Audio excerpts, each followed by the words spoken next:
नमस् नमस्कार दोस्तों, मैं मुकेश कुमार आपका स्वागत करता हूं आनंद कॉम्पिटिटिव क्लास के प्लेटफॉर्म पर।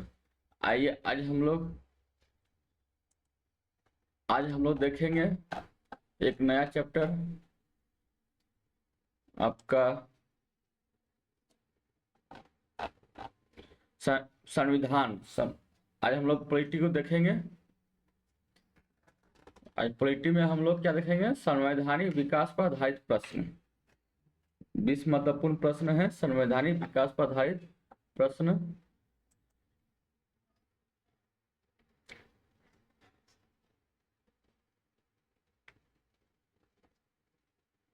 संवैधानिक विकास पर आधारित प्रश्न,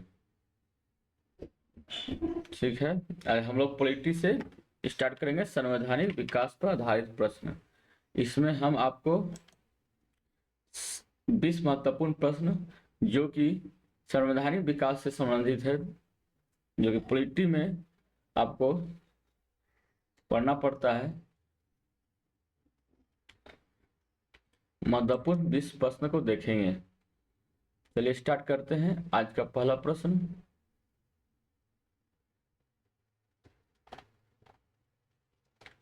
आपका पहला प्रश्न है, निम्नलिखित अधिनियमों पर विचार कीजिए। निम्नलिखित अधिनियमों पर विचार कीजिए।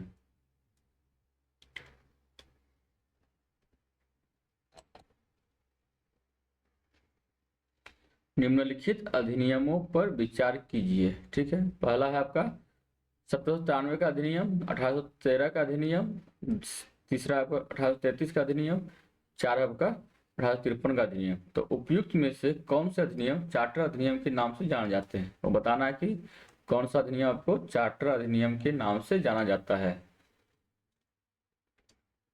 चार्टर अधिनियम 1793, चार्टर अधिनियम 1813, चार्टर अधिनियम 1853, 33 और 1853। तो यहाँ पहला ऑप्शन आपका फुट है, आपका केवल 1 और 2, बी आपका केवल 1, 2 और 3, सी आपका 2, 3 और 4, डी आपका 1, 2, 3 और 4। तो यहाँ आपका आंसर हो जाएगा, आपका क्या आंसर होगा?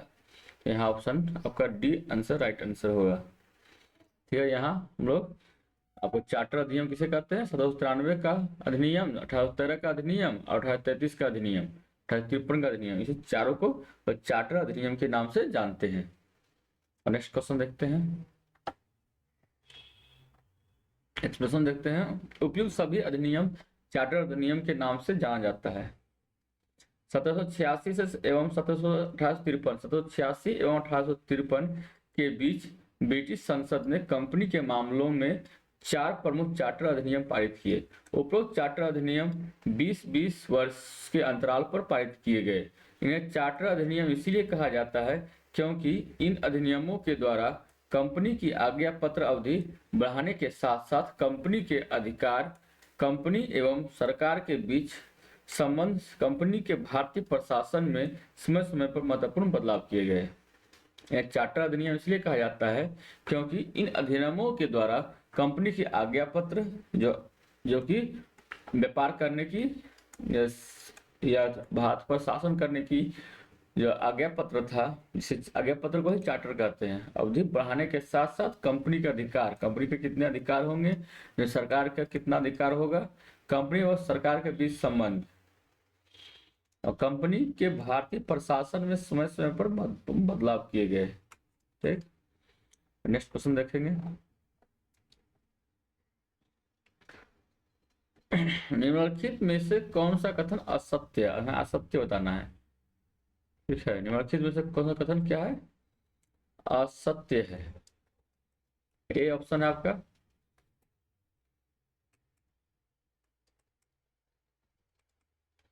अठारह तेरह के चार्टर एक्ट के तहत ईसाई मिशनरियों को भारत में कार्य करने की अनुमति प्रदान की गई। ठीक। दूसरा आपका 1813 के चार्टर एक्ट के द्वारा भारत में कंपनी के व्यापारिक एकाधिकार को पूर्णतः समाप्त कर दिया गया। ठीक है। नेक्स्ट है आपका 18 सी आपका ऑप्शन, 1833 से चार्टर एक्ट के द्वारा गवर्नर जनरल की परिषद में चौथे सदस्य के रूप में विधि सदस्य नियुक्त किया गया। नेक्स्ट आपका 1833 चार्टर एक्ट के द्वारा बंगाल के गवर्नर जनरल को भारत का गवर्नर जनरल बना दिया गया। तो यहाँ आपको बताना है कौन सा कथन असत्य है। पहला क्वेश्चन आपको आंसर देख क्वेश्चन ऑप्शन देखते हैं। ए 1813 के चार्टर एक्ट के तहत ईसाई मिशनरियों को भारत में कार्य करने की अनुमति प्रदान की, ये तो आपका सही है।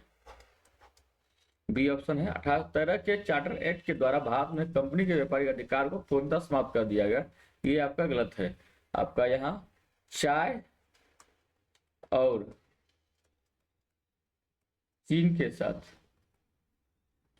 साथ व्यापार को छोड़कर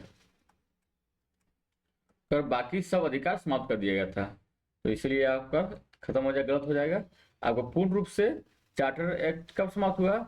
चार्टर एक्ट के द्वारा 1833 के चार्टर एक्ट के द्वारा भारत कंपनी के व्यापारिक एकाधिकार को पूर्णतः समाप्त कर दिया गया, आपका 1833 के चार्टर एक्ट के द्वारा। ठीक है, यहाँ ऑप्शन बी आपका गलत है और ऑप्शन सी आपका क्या है? 1833 चार्टर एक्ट के द्वारा गवर्नर जनरल की परिषद में चौथे सदस्य के रूप में 20 सदस्य नियुक्त किया गया, ये आपका सही है।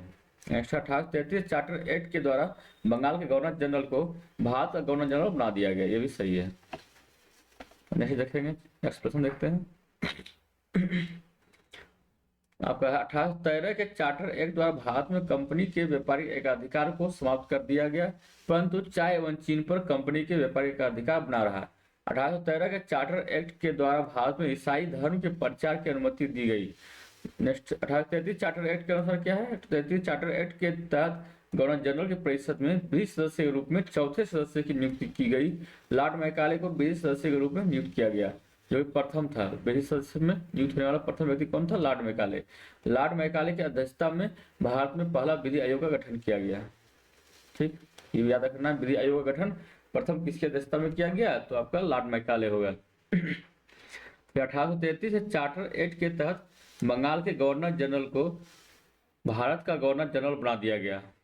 गवर्नर जनरल की सरकार भारत की सरकार एवं उसकी परिषद भारतीय परिषद कहलाई। लॉर्ड विलियम बेंटिक भारत के प्रथम गवर्नर जनरल बने। 1833 चार्टर एक्ट के तहत बंगाल के गवर्नर जनरल को भारत का गवर्नर जनरल बना दिया गया। गवर्नर जनरल की सरकार भारत की सरकार एवं उसकी परिषद भारतीय परिषद कहलाई। विलियम बेंटिक भारत के प्रथम गवर्नर जनरल बने। नेक्स्ट आपका 1833 के चार्टर एक्ट द्वारा भारत में दास प्रथा को पूर्णतः का गैर कानूनी घोषित कर दिया गया। 1833 से चार्टर एक्ट द्वारा बताया गया है। 1833 चार्टर एक्ट के तहत भारत में दास प्रथा को गैर कानूनी घोषित कर दिया गया, लेकिन इसे 1943 में समाप्त किया गया, तुरंत में समाप्त किया गया था। 1833 का चार्टर एक्ट में यह प्रावधान किया गया कि कंपनी के प्रदेश में रहने वाले किसी भारतीय को धर्म, वंश, रंग या जन्म आदि के आधार पर कंपनी में किसी पद के लिए अयोग्य नहीं ठहराया जा सकता, परंतु कोड ऑफ डायरेक्टर्स के विरोध के कारण इस प्रावधान को समाप्त कर दिया गया। आगे चलकर यह प्रावधान प्रशासन में भागीदारी का मुख्य आधार बना। नेक्स्ट देखते हैं, तीसरा नंबर क्वेश्चन देखेंगे। चार्टर एक्ट 1853 के विषय में निम्नलिखित में से कौन सा कथन सही नहीं है? चार्टर एक्ट 1853 के विषय में बताना है कौन सा कथन आपका सही नहीं है। ठीक है, पहला आपका चार्टर अधिनियम की श्रृंखला में यह अंतिम अधिनियम था। बी आपका इस अधिनियम के द्वारा सिविल सेवकों की भर्ती एवं चयन हेतु खुली प्रतियोगिता आरंभ किया गया। सी आपका इस अधिनियम के द्वारा गवर्नर जनरल के लिए एक विधान परिषद का गठन किया गया। डी आपका इस अधिनियम ने भारतीय विधान परिषद को बजट पर बहस करने की शक्ति प्रदान की। तो बताना है आपको कौन सा कथन असत्य है, सही नहीं है। तो यहां आपका आंसर हो जाएगा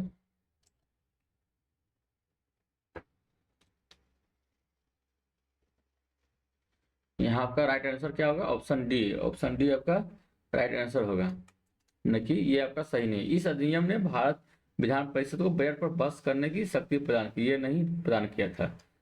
ठीक, तो यहाँ पर ऑप्शन ए चार्टर अधिनियम की श्रृंखला में यह अंतिम अधिनियम था, यह आपका सही है।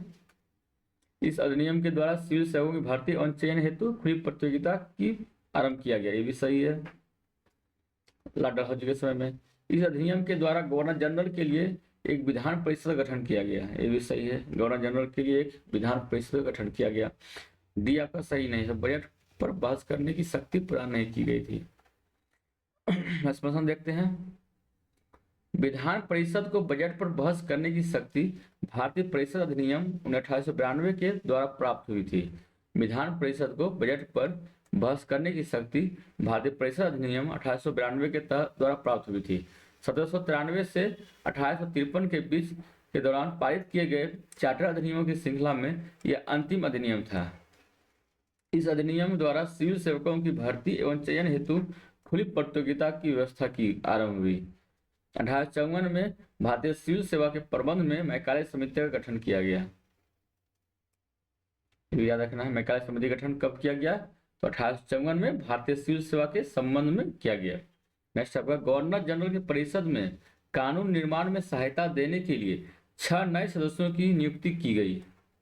इस प्रकार गवर्नर जनरल के लिए विधान परिषद अस्तित्व में आया, जिसे भारतीय केंद्रीय विधान परिषद कहा गया। इस विधान परिषद ने लघु संसद की तरह कार्य किया। इस प्रकार पहली बार गवर्नर जनरल की परिषद के विधायी एवं प्रशासनिक कार्यों को अलग अलग कर दिया गया। ये याद रखना है। गवर्नर जनरल की परिषद में कानून निर्माण में सहायता देने के लिए 6 नए सदस्यों की नियुक्ति की गई।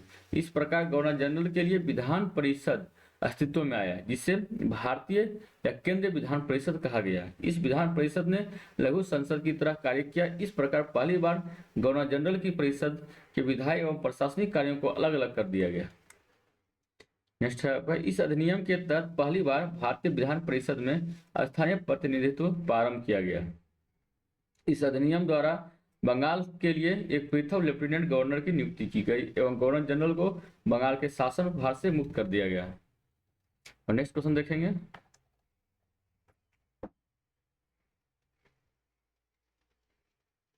नेक्स्ट क्वेश्चन देखते हैं। भारत शासन अधिनियम 1858 के संदर्भ में निम्नलिखित कथनों पर विचार कीजिए। भारत शासन अधिनियम 1858 के संदर्भ में निम्नलिखित कथनों पर विचार कीजिए। भारत शासन अधिनियम बोला गया है, ठीक है। पहला है, इस अधिनियम के द्वारा भारत के राज्य सचिव नामक एक नए पद का सृजन किया गया। दूसरा आपका, कंपनी में कोर्ट ऑफ डायरेक्टर्स एवं बोर्ड ऑफ कंट्रोल की व्यवस्था बनी रही। तीन आपका, गवर्नर जनरल पद का नाम बदलकर वायसराय कर दिया गया। चार आपका, लॉर्ड विलियम बेंटिंक भारत के प्रथम वायसराय बने। तो यहाँ आपका देख लीजिए कौन सा सही है। ऑप्शन ए आपका केवल 1 और 2, ऑप्शन बी आपका केवल 1 और 3, सी आपका 1, 2, 1, 3 और 4, डी आपका 1, 2, 3 और 4। और देखते हैं कौन सा कथन सही है। इस अधिनियम के द्वारा भारत के राज्य सचिव नामक एक नए पद का सृजन किया गया। तो ये आपका सही होगा, राज्य सचिव का सृजन किया गया। सब में है। कंपनी में कोर्ट ऑफ डायरेक्टर्स एवं बोर्ड ऑफ कंट्रोल की व्यवस्था बनी रही। ये आपका गलत है, ये समाप्त कर दिया गया था। कोर्ट ऑफ डायरेक्टर्स समाप्त कर दिया गया, नहीं कंट्रोल समाप्त कर दिया गया। दूसरा आपका नहीं होगा, दूसरा आपका नहीं है, तो ये आपका गलत हो गया, ये भी गलत हो गया। तीसरा आपका, गवर्नर जनरल का पद नाम बदलकर वायसराय कर दिया गया। तीसरा आपका सही है, इसमें भी है। चौथा है, लॉर्ड विलियम बेंटिंक भारत के प्रथम वायसराय बने। ये गलत है आपका चौथा। तो कौन राइट आंसर होगा? तो ऑप्शन बी आपका राइट ऑप्शन होगा। आपका लॉर्ड विलियम बेंटिंक नहीं, आपका लॉर्ड कैनिंग। लॉर्ड कैनिंग जो है प्रथम भारत का ये प्रथम वायसराय बने, प्रथम वायसराय बने, ठीक है।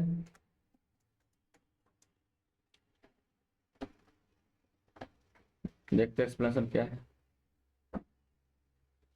भारत शासन अधिनियम का भारत शासन अधिनियम 1858 के द्वारा कंपनी के कोर्ट ऑफ डायरेक्टर्स एवं बोर्ड ऑफ कंट्रोल को समाप्त कर दिया गया एवं भारत में द्वैत शासन प्रणाली का अंत हो गया। भारत का प्रथम वायसराय लॉर्ड विलियम बेंटिक को नहीं बल्कि लॉर्ड कैनिंग को बनाया गया, ठीक है।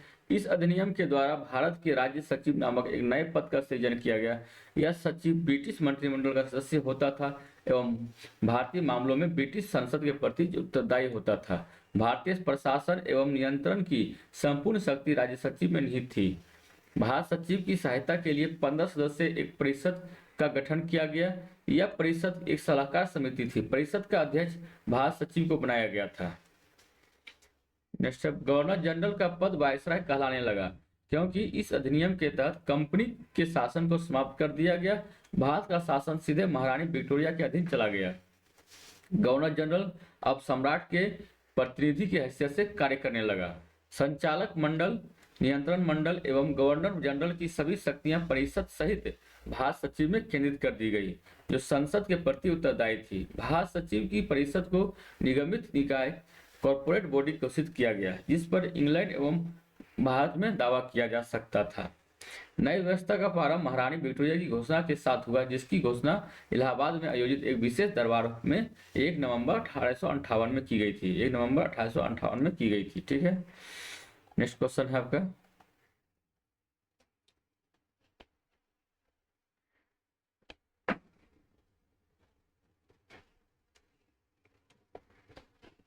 नेक्स्ट है आपका, भारत परिषद अधिनियम 1861 के विषय में निम्नलिखित में से कौन सा कथन असत्य है? भारत परिषद अधिनियम 1861 के विषय में निम्नलिखित में से कौन सा कथन असत्य है? यहाँ सत्य बताना है आपको। ये है आपका, इस अधिनियम के द्वारा पहली बार भारतीय प्रतिनिधियों को कानून बनाने की प्रक्रिया में शामिल किया गया। बी है आपका, इस अधिनियम ने विकेंद्रीकरण प्रक्रिया का प्रारंभ किया। सी आपका, इस अधिनियम ने वायसराय को अध्यादेश निकालने की शक्ति प्रदान की, जिसकी अवधि 1 वर्ष थी। डी आपका, इस अधिनियम ने कैनिंग के द्वारा प्रारंभ की गई पोर्टफोलियो प्रणाली को मान्यता प्रदान की। तो यहाँ का आंसर हो जाएगा कौन सा कथन असत्य है? तो इस अधिनियम के द्वारा पहली बार भारतीय प्रतिनिधियों को कानून बनाने की प्रक्रिया में शामिल किया गया। ये तो आपका सत्य है। इस अधिनियम के द्वारा पहली बार भारतीय प्रतिनिधियों को कानून बनाने की प्रक्रिया में शामिल किया गया, ये सही है। इस अधिनियम ने विकेंद्रीकरण प्रक्रिया का प्रारंभ किया, ये भी सही है आपका। इस अधिनियम ने वायसराय को अध्यादेश निकालने की शक्ति प्रदान की, जिसकी अवधि 1 वर्ष थी। ये आपका गलत है।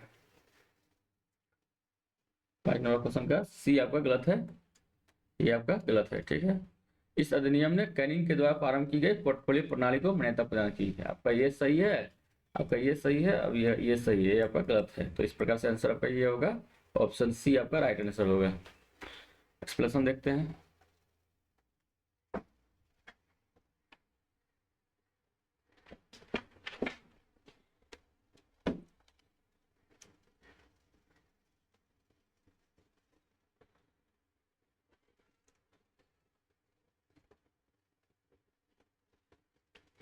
और एक्सप्लेन करते हैं। यह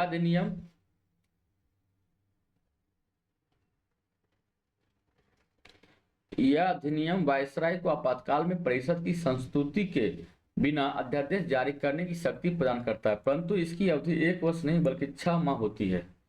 मतलब अधिनियम जो है वायसराय को आपातकाल में परिषद की संस्तुति के बिना अध्यादेश जारी करने की शक्ति प्रदान करता है, परंतु इसकी अवधि 1 वर्ष नहीं बल्कि 6 माह की होती थी। ठीक है, इस अधिनियम के द्वारा पहली बार भारतीय प्रतिनिधियों को कानून बनाने की प्रक्रिया में शामिल किया गया।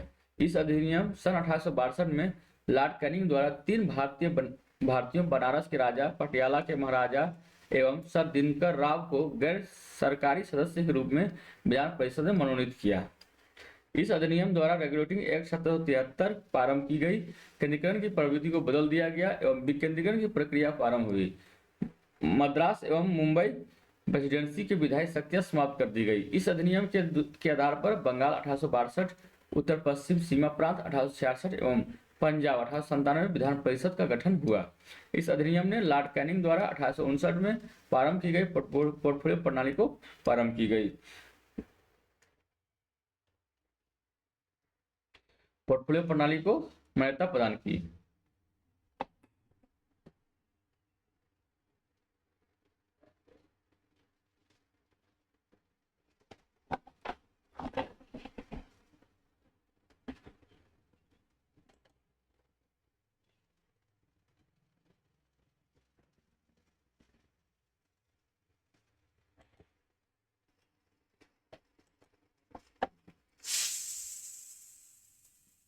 हम लोग नेक्स्ट क्वेश्चन देखेंगे।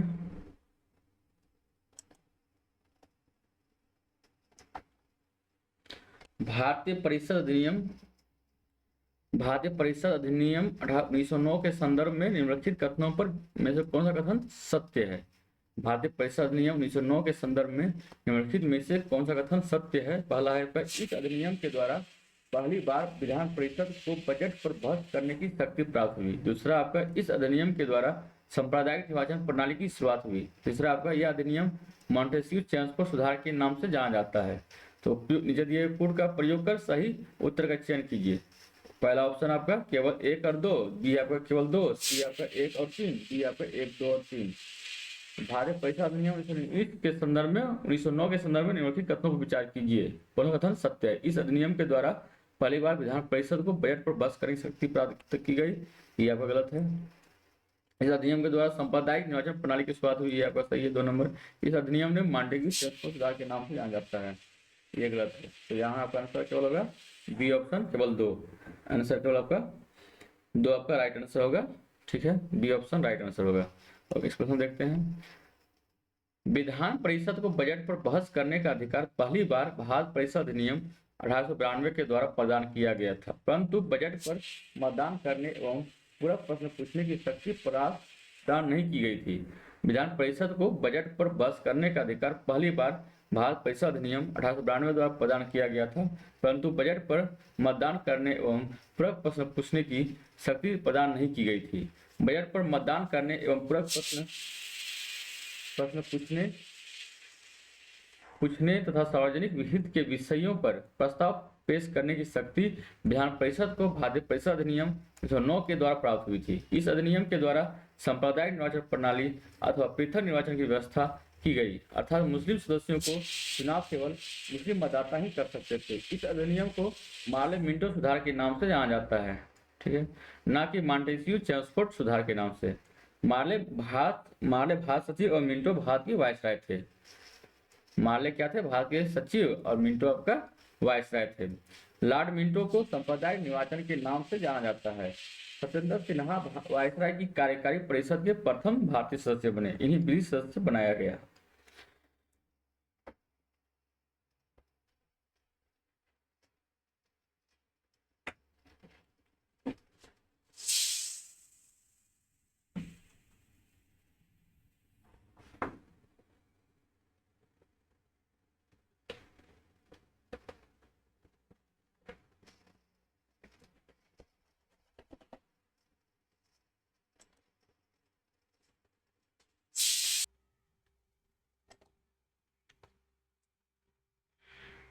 हम लोग नेक्स्ट क्वेश्चन देखेंगे।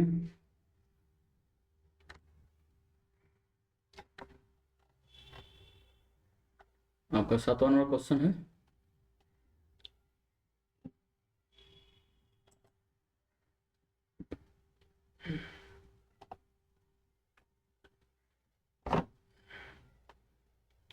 भारत शासन अधिनियम 1919 के संदर्भ में निम्नलिखित में से कौन सा कथन असत्य है? भारत शासन अधिनियम 1919 के संदर्भ में कौन सा कथन क्या आपका असत्य है?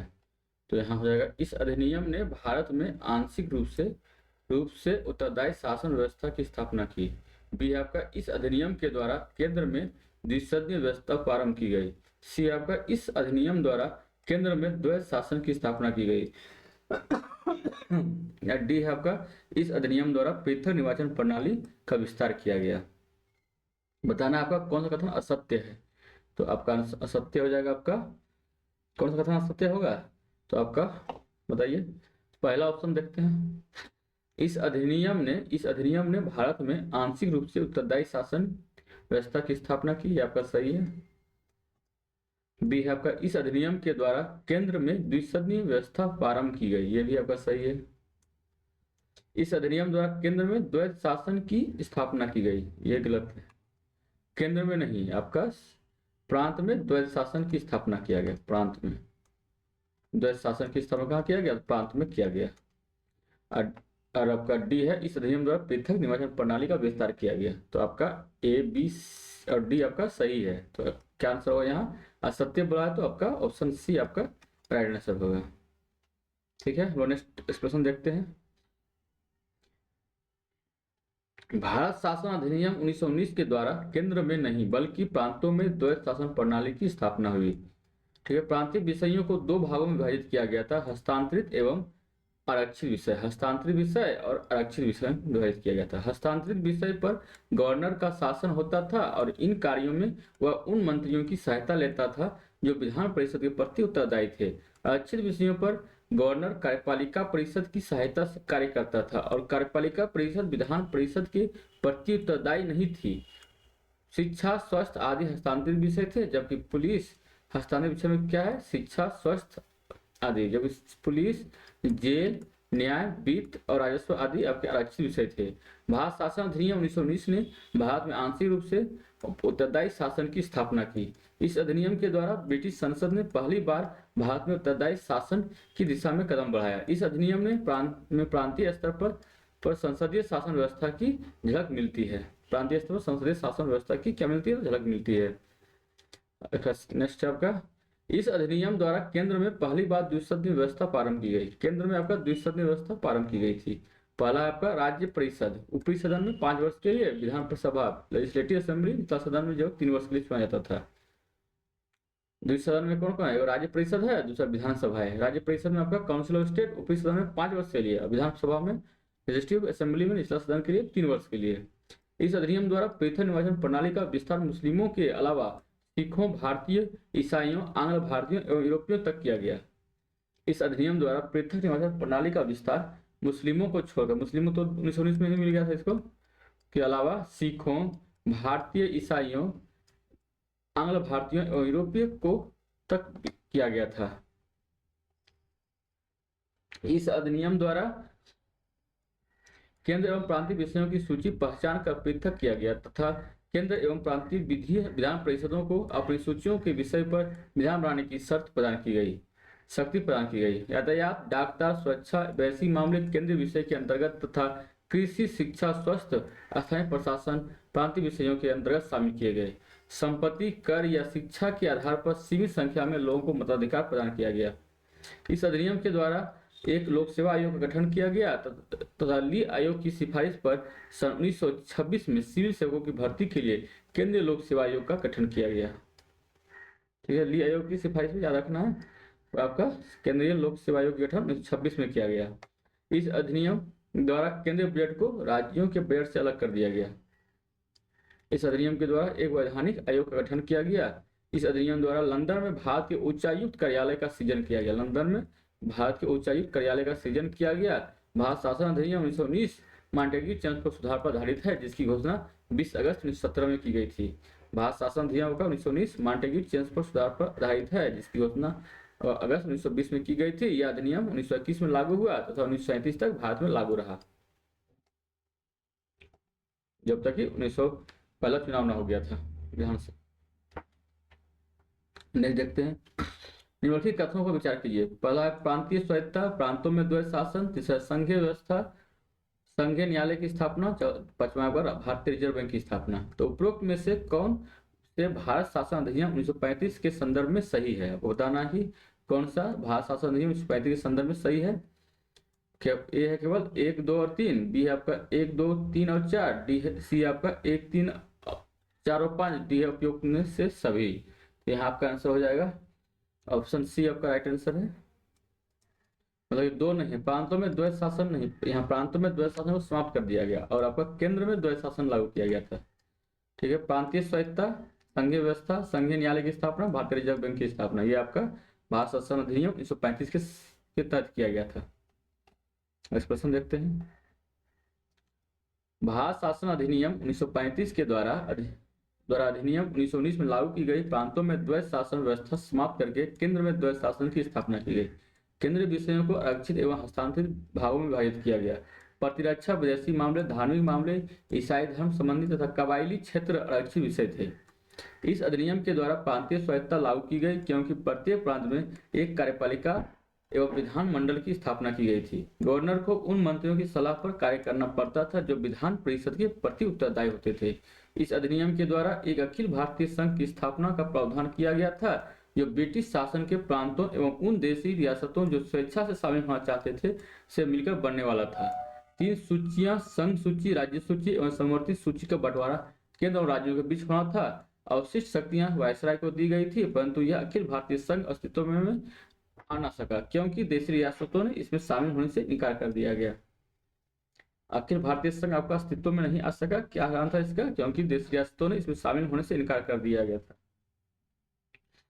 इस अधिनियम द्वारा संघ की राजधानी दिल्ली में एक संघीय न्यायालय का प्रावधान किया गया था। इसमें एक मुख्य न्यायाधीश, 3 अन्य न्यायाधीश एवं 2 अतिरिक्त न्यायाधीश का प्रावधान था। सम्राट द्वारा न्यायाधीश का चुनाव किया जाना था जो 65 वर्ष की आयु तक अपने पद पर रह सकता था। सन 1937 में एक संघीय न्यायालय की स्थापना की गई। इस अधिनियम फेडरल कोर्ट की स्थापना की गई 1937 में। इस अधिनियम के तहत एक भारतीय रिजर्व बैंक की स्थापना की गई।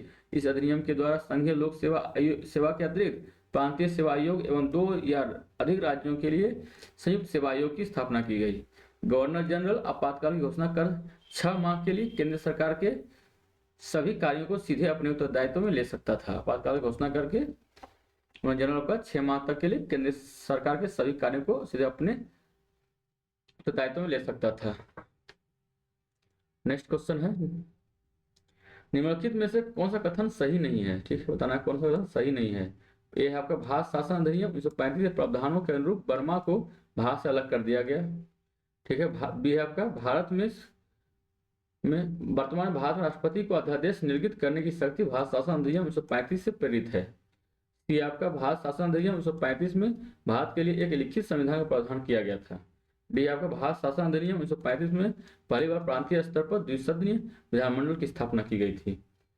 तो यहाँ आपका आंसर हो जाएगा ऑप्शन सी आपका गलत है। भारत शासन अधिनियम 1935 में भारत के लिए एक लिखित संविधान का प्रावधान नहीं किया गया था। ठीक है, आपका लिखित संविधान 1940 के बाद किया जाने लगा। तो आपका क्या होगा सही आंसर? भारत का शासन अधिनियम 1935 के प्रावधानों के अनुरूप बर्मा को भारत से अलग कर दिया गया। वर्तमान में भारत में राष्ट्रपति को अध्यादेश निर्गत करने की शक्ति भारत शासन अधिनियम 1935 से प्रेरित है। भारत शासन अधिनियम 1935 में पहली बार प्रांतीय स्तर पर द्विसदनीय विधानसभा मंडल की स्थापना की गई। व्याख्या देखते हैं।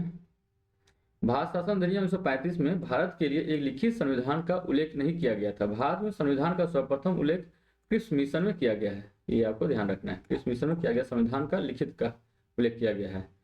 नेक्स्ट है, भारत शासन अधिनियम 1935 के प्रावधानों के अनुरूप सन 1937 में बर्मा को भारत से अलग कर दिया गया। 35 प्रावधान के अनुरूप क्या गया? 1937 में बर्मा को भारत से अलग कर दिया गया। वर्तमान में भारत में राष्ट्रपति को जो अध्यादेश अनुच्छेद 123 निकालने की शक्ति है वह भारत शासन अधिनियम 1935 से प्रेरित है। वर्तमान में भारत में राष्ट्रपति को जो अध्यादेश अनुच्छेद 123 निकालने की शक्ति है वह आपका भारत शासन अधिनियम 1935 से प्रेरित है।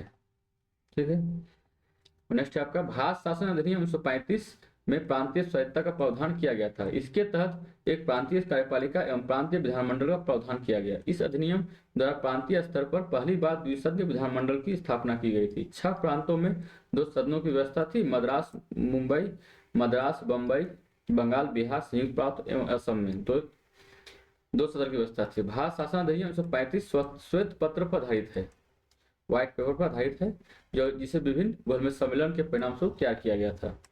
ये भी याद रखना है। नेक्स्ट देखते हैं, संविधान सभा के विषय में निम्नलिखित में से कौन सा कथन सत्य है? पहला है, इसकी रचना कैबिनेट मिशन के प्रस्ताव पर आधारित थी। दूसरा, इसके सदस्यों का चुनाव सीमित मताधिकार के आधार पर किया गया था। तीसरा, आपका इसके सदस्यों का निर्वाचन सार्वभौमिक वैश्य मताधिकार के आधार पर किया गया था। यह एक बहुदलीय निकाय थी। तो बताना आपको संविधान सभा के विषय में निम्नलिखित में से कौन सा कथन सत्य है? पहला है, इसकी रचना कैबिनेट मिशन के प्रस्ताव पर आधारित थी, ये आपका सही है, तो आपका 1 सही है। दूसरा है, इसके सदस्यों का चुनाव सीमित मताधिकार के आधार पर किया गया था, दूसरा भी सही है।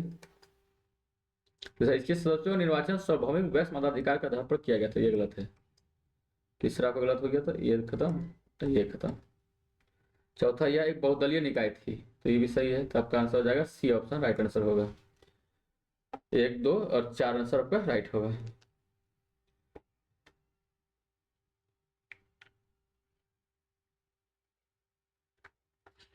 संविधान सभा के सदस्यों का निर्वाचन जनता द्वारा प्रत्यक्ष रूप से नहीं किया गया था, बल्कि 1935 में स्थापित प्रांतीय विधानसभा के सदस्यों द्वारा अप्रत्यक्ष विधि से किया गया था। संविधान सभा की रचना वैसी थी जैसे कि कैबिनेट मिशन 1946 में प्रस्तावित थी। इसकी सीटें जनसंख्या के अनुपात में निर्धारित की गई थी। मोटे तौर पर 10 लाख की जनसंख्या पर 1 सीट का अनुपात रखा गया था। ठीक है, इसके चुनाव में सीमित मताधिकार का प्रयोग किया गया, जैसे कर, संपत्ति एवं शैक्षणिक योग्यता के आधार पर सीमित किया गया था। इसमें कांग्रेस एवं मुस्लिम लीग के अलावा अन्य छोटे छोटे दल एवं समूह शामिल थे, जैसे कृषक प्रजा party, communist party, unionist party आदि। अतः संविधान सभा एक बहुदलीय निकाय थी। ठीक है, आगे हम लोग नेक्स्ट कंटिन्यू करेंगे। तब तक के लिए धन्यवाद। कृपया हमारे चैनल को लाइक, शेयर और सब्सक्राइब करें इसी तरह के वीडियो देखने के लिए, और मिलते हैं फिर नेक्स्ट वीडियो में। तब तक के लिए धन्यवाद।